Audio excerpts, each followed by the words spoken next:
All right, y'all. So today we are going to finally mix our bread dough. Before we get started, I just wanted to show you a little bit how Diane looks this morning. She's super bubbly.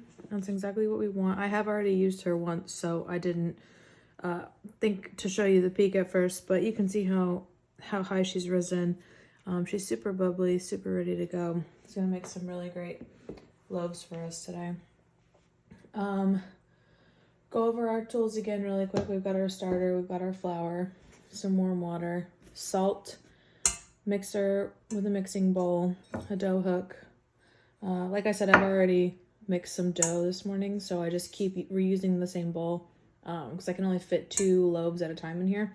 So I'll reuse it. I have 6 baskets, so I'll make 6 loaves. So I'll reuse this 3 times before I wash it. So it's not dirty. I've just already made 1 batch of dough. And then we have a calculator and then our scale. So before we jump into the bread making portion of this, I wanted to talk really quickly about percentages, because I bake sourdough only in percentages. Well, obviously in weight, but it's a percentage of the weight.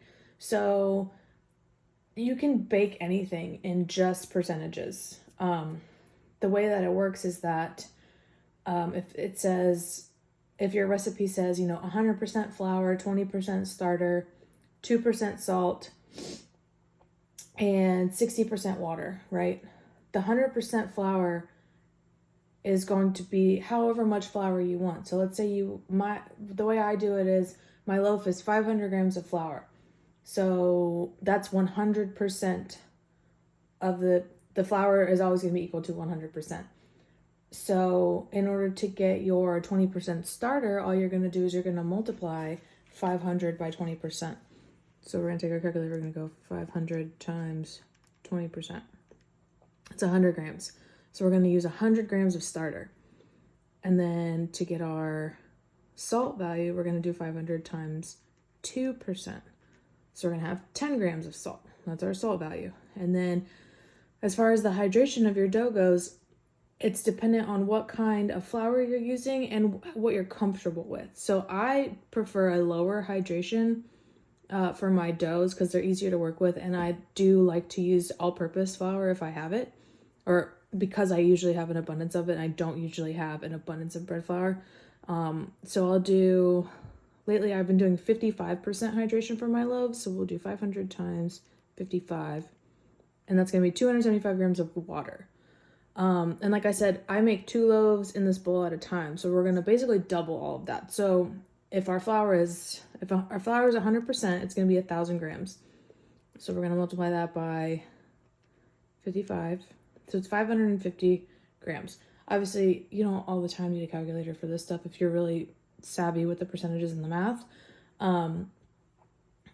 But I just wanted to have the visualization to show you that it's honestly easiest to bake stuff like this in percentages because you can manipulate it so easily. So if you wanted to do a smaller loaf, the only thing you would really have to decide on is how much flour to use. So I do, sometimes when I'm baking for just the 2 of us, I'll do a 250 gram loaf, but that's 250 grams of flour. So if I do that, that's super easy to manipulate because 250 grams is 100%.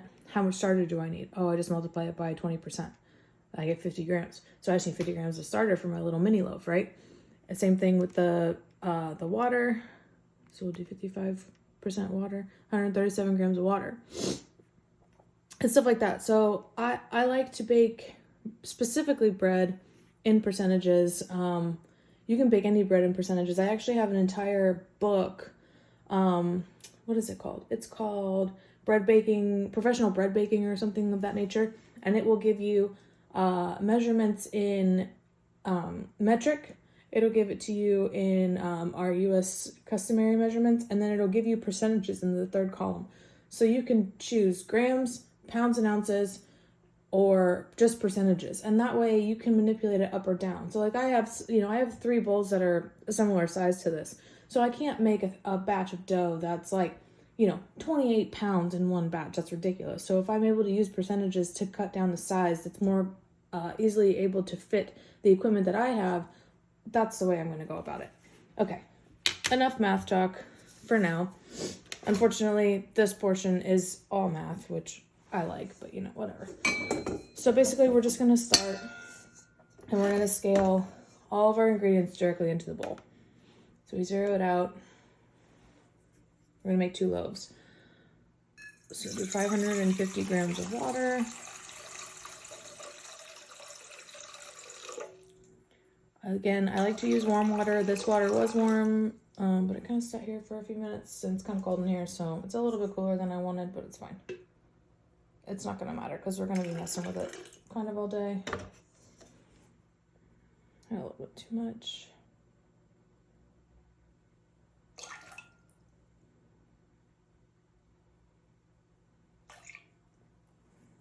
All right, close enough. 549. We're going to call it good.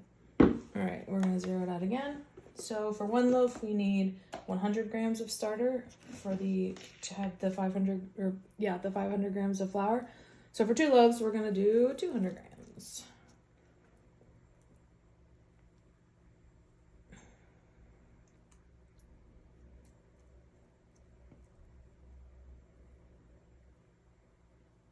That's way too much. Get off there. Yep, so we're a little over.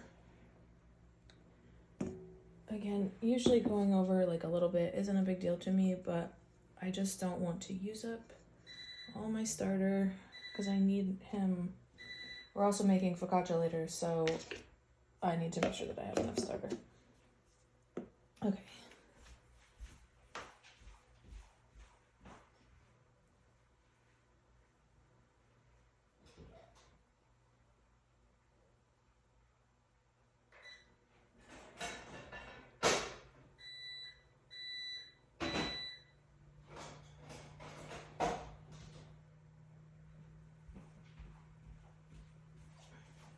Okay, so we've got our starter and our water.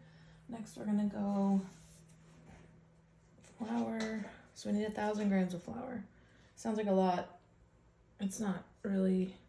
It's not so much that it's gonna like overflow this particular bowl. I know a lot of people have this same bowl, so I've tried to go. I've gone bigger. I've gone to do 3 loaves like in this bowl, and it's doable, but it gets a little messy, and it'll get all up on your dough hook and stuff.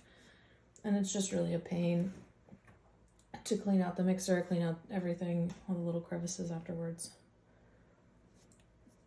You can mix this by hand. I used to mix by hand, and there's nothing wrong with mixing by hand. Honestly, a lot of people would say that I am not a purist because I am using a stand mixer to mix my dough. However, I'm only using the mixer at this point in the very beginning. I'm not going to use it after this. I'm going to transfer my dough into a different container, and that's how I'm going to stretch and fold. I literally am only going to mix it until it's homogeneous in this bowl and then put it in a different bowl. You can mix by hand. I used to mix by hand. It's honestly a huge pain. It takes forever. You're going to have, no matter what you do, you're going to have a lot of dry patches, and it's just going to be more work when you're stretching and folding later. Okay, so I did 20 grams of salt on top of the flour. I don't like my salt to touch my starter. Salt in any bread recipe, it's not supposed to touch the yeast. In commercial yeast, it's a little bit more forgiving. But this is yeast that like I've made, so I don't prefer my salt to touch it because it will kill it, or it will make it less effective. It'll make it harder to rise. Yes, it's going to obviously touch it when it's all together, but to come in direct contact with your yeast like that is not super ideal. All right, so we're going to put them on the mixer. And we're just going to mix on a low-ish setting for a couple, probably not even a couple of minutes, just until it all comes together.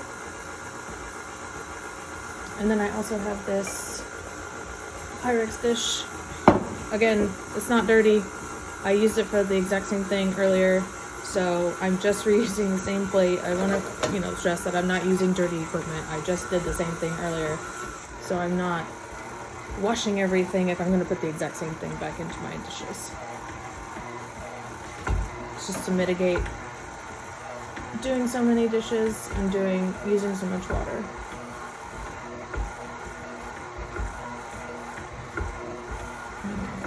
She's not necessarily struggling. The dough's just starting to come together. You want to make sure there's not too many dry spots in there.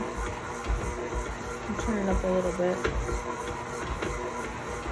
And you want to try to, if you're doing it this way, you want to try to make sure that the dough is starting to come off the sides of the bowl. I know that those of you that bake kind of know what I'm talking about, but you'll see when it goes in the bowl, like as it starts to mix, it'll get real stuck to the side of the bowl. So you want to mix it, you can see how the dough's starting to come out and come together.